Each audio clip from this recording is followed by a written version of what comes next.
Oyez, oyez, gentes dames et gens damoiseaux, écoutez l'épopée de nos trois godelureaux partis dans une quête un peu folle à la recherche du samouraï qui sent le tournesol. Mugen, Jin et la jeune fou, suivant le sentier tortueux que le destin a tracé pour eux, traversant 1000 rivières tumultueuses, résistant au fracas des vagues mousseuses, arrivent fatigués et fourbus aux portes de la fière cité d'Edo.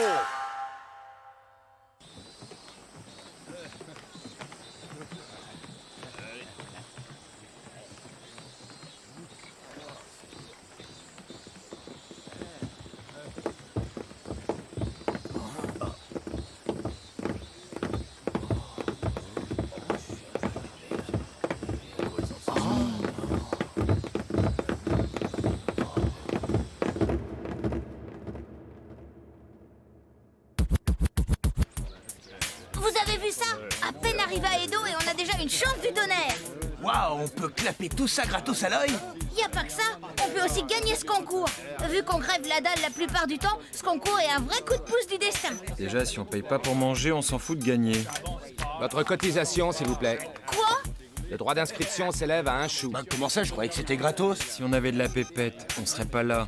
Bon, bah au pire, je peux prendre autre chose à la place du chou. Et si vous gagnez, vous empochez le gros lot. Ouais, pas vraiment le choix. Je suis bien d'accord. Allons-y et vive les défis. Et votre ami le samouraï, là, il fait quoi?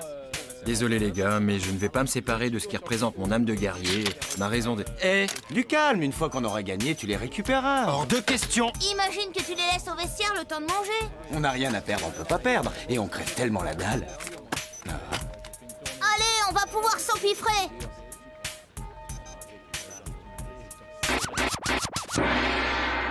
Et c'est parti mon kiki, ça mastique, quelle technique! Qui sera le plus gros bouffeur de riz, on va le savoir très vite. Et comme d'habitude, ils sont tous là les gros gourmands, venus de tout le pays pour se goinfrer à s'en faire péter la panse. La règle est extrêmement simple, je la rappelle, le gagnant est celui qui engloutit le plus de riz. Et il repartira avec tout le pognon des entrées. Je signale que les candidats se régalent avec ce fameux riz dont la recette secrète élaborée par nos femmes a fait la notoriété des cuisines d'Edo. C'est Ishiemon qui vous parle, numéro 1 des animateurs d'Edo, celui qui vous empêche de faire dodo. Et avec moi aujourd'hui, Ingen le Bonze dont vous connaissez tous la phrase fétiche, au diable les végétariens. C'est un honneur d'être ici. À présent, les candidats ont pris leur rythme de croisière. Celle qu'il va falloir avoir à l'œil cette année, c'est la gagnante d'il y a 2 ans, Madame Izumi de Nagasaki. Elle s'est entraînée dur, ça se voit, elle est maigre à bouffer des clous. Commentaire, Peringen? La spécialité a toujours été le sucré, ne l'oublions pas. Combien de temps va-t-elle pouvoir avaler ces trucs salés? Encore un et vite! Je crois que le gros, il a besoin de manger. Oh, il semble qu'un favori se détache. L'homme dont l'estomac ne connaît pas de limite, le puissant fond. Sonosuke est venu tout droit de Mujina. J'en attendais pas moins de champion en titre.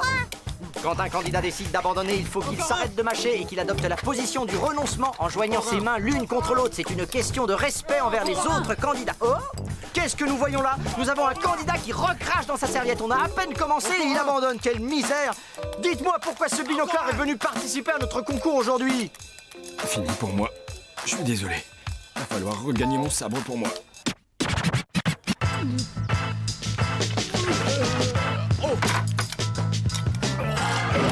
Nos candidats tombent comme des mouches, on dirait bien. C'est un combat de titans de la bouffe auquel nous assistons. Qui va rester le dernier à baffrer comme un porc?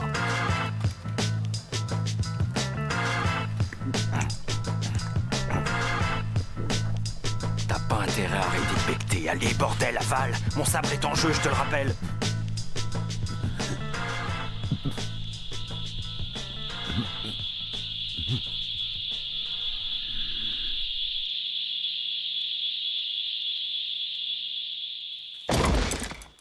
Mince alors, encore un qui a mordu la poussière. À présent, il nous reste 3 candidats en lice. Sonosuke, l'homme à l'estomac sans fond, le sac poubelle humain. Izumi, la reine des sucreries. Et un nouveau venu au sein de cette assemblée, un mystérieux géant. Attendez un peu, j'en ai oublié un. Il y en a un autre là. Nous avons un 4e survivant. Et qui plus est, on dirait bien que c'est une candidate, une petite jeune fille. Nos 4 lascars vont entamer leur 22e bol de riz. 22, c'est le record de l'année dernière. Qu'est-ce que c'est? On dirait bien que les baguettes de Madame Izumi ne bougent plus d'un poil. Je demande un officiel pour une vérification. Serait-il possible que... Il a donné le signal, elle est éliminée.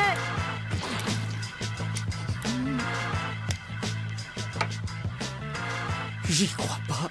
C'est pas possible que je perde. Je Je peux pas admettre la défaite. Je refuse de l'admettre, je refuse.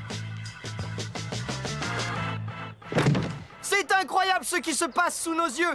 Le vainqueur de l'an dernier, Sonosuke, est KO technique. Donnez-moi un autre. Encore un.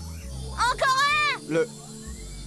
L'estomac de cette jeune fille est un cosmos sans fin, directement connecté au vide intersidéral. L'impensable est en train de se produire sous nos yeux. Les deux nouveaux venus se livrent une bataille épique. Ils ont réalisé ce que nul n'était parvenu à faire jusqu'ici. Ils ont englouti 27 bols de riz chacun. Ah, ça y est, nous avons plus d'infos sur ces deux candidats inconnus. La petite jeune fille s'appelle Fu. Elle a 15 ans. Et le géant jaune a pour nom... Voyons... Pardon, je n'arrive pas à déchiffrer... C'est une grande première dans l'histoire de ce concours, je n'en crois pas mes yeux. Et pourtant, nos deux concurrents accélèrent l'allure. Les cuisiniers commencent à avoir du mal à suivre la cadence. Ferme donc ta putain de gueule! Combien un être humain peut-il engloutir de riz? On peut se demander jusqu'où compte-t-on aller et jusqu'où allons-nous? Sans exagérer, leur performance les rapproche des dieux. C'est impressionnant, pour le moins impressionnant. J'ai le sentiment que nous sommes en train d'assister aujourd'hui à rien moins qu'une naissance. La naissance d'une nouvelle étape dans notre connaissance du métabolisme humain. Saleté de mouche. Oh, cette fois c'est terminé. La petite a abandonné. Elle a joint ses deux mains en signe de défaite. C'est fini.